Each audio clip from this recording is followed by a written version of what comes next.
Halo teman-teman, kembali lagi di YouTube channel Firman Ambarita. Di kesempatan kali ini, saya akan berbagi informasi ke teman-teman semua modus apa saja yang sering digunakan oleh oknum tertentu untuk membobol kartu kredit. Nah, teman-teman, seperti biasa, sebelum lanjut menonton video saya kali ini sampai selesai, seperti biasa, silakan untuk klik tombol subscribe, like, dan share videonya ke teman-teman kalian semua ya. Oke, teman-teman, sebelum saya akan membicarakan ke intinya, saya akan bercerita sedikit ya tentang kronologi yang sering dialami pemegang kartu kredit. Karena di sini kita harus berhati-hati dengan siapapun ya yang menghubungi kita, yang mengatasnamakan bank penerbit kartu kredit, karena di sini pihak penerbit kartu kredit tidak pernah meminta data pribadi pemegang kartu kredit seperti kode OTP dan 3 angka belakang kartu.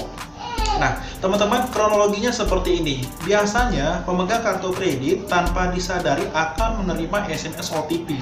SMS OTP ini adalah SMS autentifikasi transaksi yang dilakukan menggunakan kartu kredit.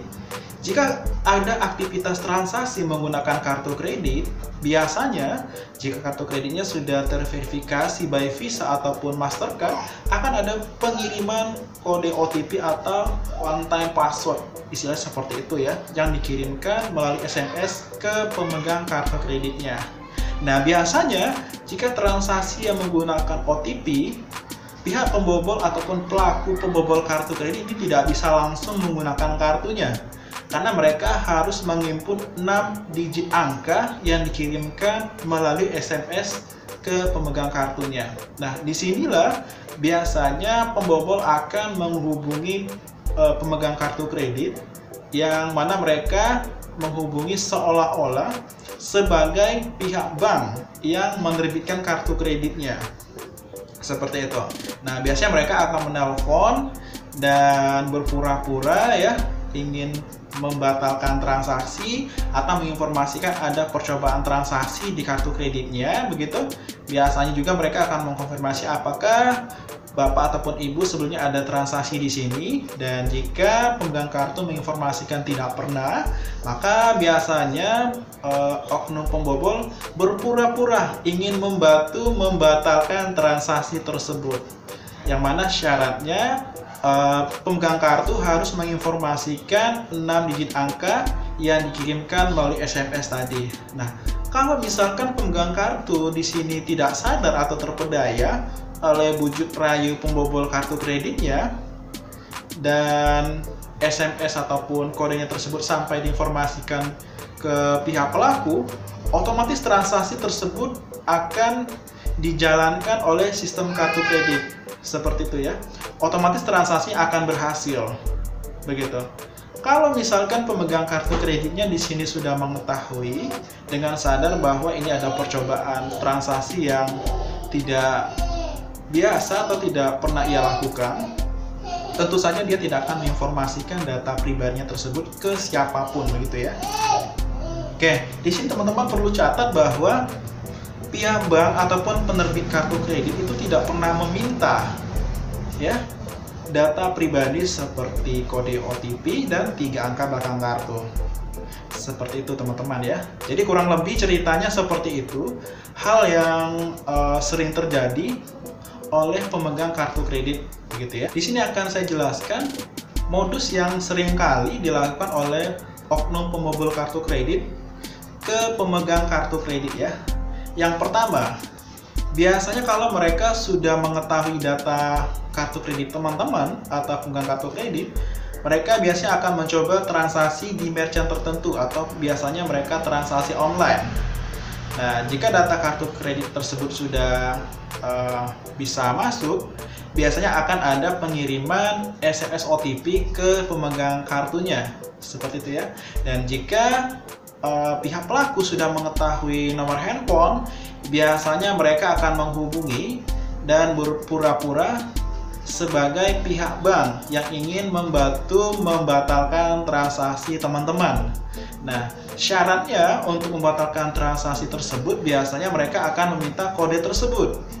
Dan jika teman-teman menginformasikan kode tersebut, itu berarti sama saja teman-teman ya membiarkan transaksi yang muncul di kartu kreditnya. Jika transaksi ini muncul dan tertagih di kartu ini teman-teman, maka transaksinya tidak dapat diklaim atau disanggahkan. Seperti itu ya. Dan usahakan teman-teman, jika teman-teman ya ada yang menghubungi dengan nomor yang tidak biasa dan mengatasnamakan pihak bank, dan untuk membantu membatalkan transaksi yang muncul di kartu teman-teman, usahakan jangan pernah menggubris atau tidak menginformasikan data kartu teman-teman ya, supaya transaksi tidak dapat dijalankan. Jadi di sini teman-teman sangat berhati-hati sekali jika terima SMS OTP dan ada yang menghubungi teman-teman dan mengatasnamakan pihak perbankan. Jangan pernah menginformasikan data pribadi teman-teman ya. Oke, modus yang kedua yang seringkali mereka lakukan adalah mereka akan menghubungi teman-teman menggunakan nomor telepon line call center yang ada di penerbit kartu ini teman-teman. Hal ini sudah sangat lumrah ya. Misalkan di sini teman-teman sebagai pemegang kartu kredit dari Bank ABC. Nah, dengan nomor misalkan 1500777. Nah, biasanya mereka akan menghubungi dari 1500777. Secara tidak sadar teman-teman jika menerima telepon seperti ini, teman-teman pasti sudah berpikir, oh ini benar, ini adalah telepon dari line call center bank penerbit kartu teman-teman. Saya pastikan teman-teman ya, pihak bank tidak akan menghubungi nasabahnya dari nomor line call center yang tercatat di kartu teman-teman.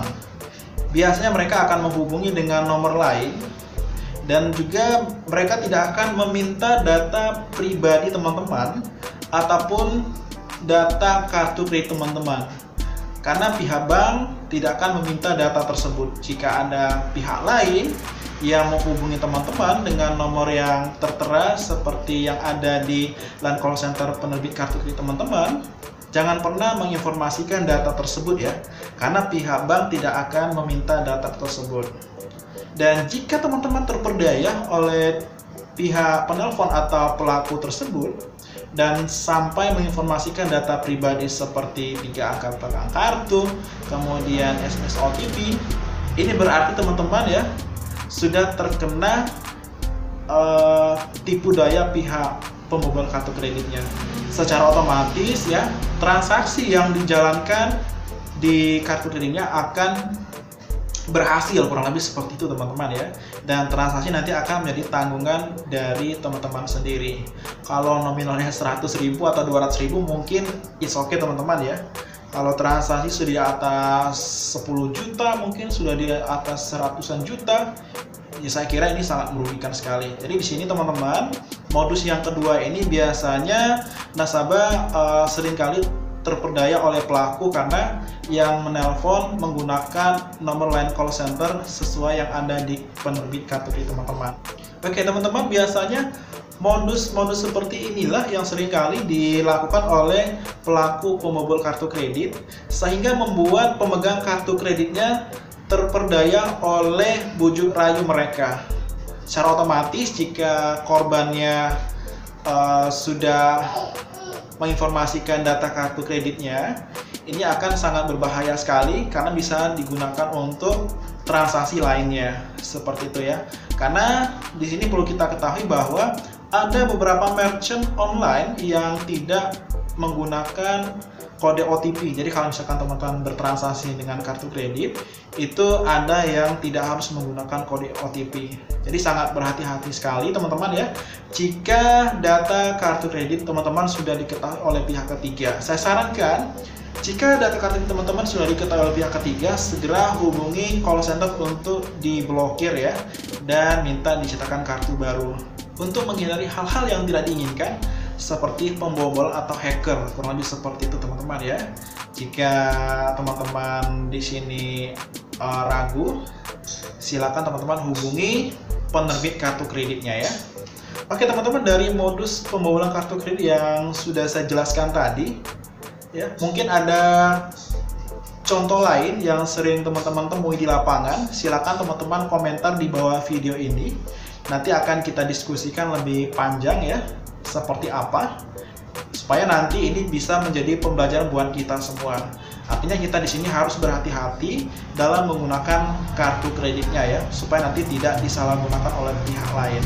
Oke, cukup sekian dulu ya terkait tentang modus yang seringkali muncul atau yang sering digunakan oleh pelaku untuk membobol data kartu kredit nasabah, seperti itu ya.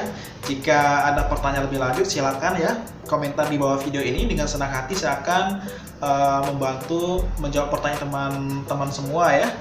Dan jika masih kurang puas, nanti kita diskusikan lebih lanjut. Oke teman-teman, cukup sekian dahulu untuk penjelasan saya kali ini. Nantikan video saya selanjutnya. Sampai jumpa teman-teman. Wassalamualaikum warahmatullahi wabarakatuh.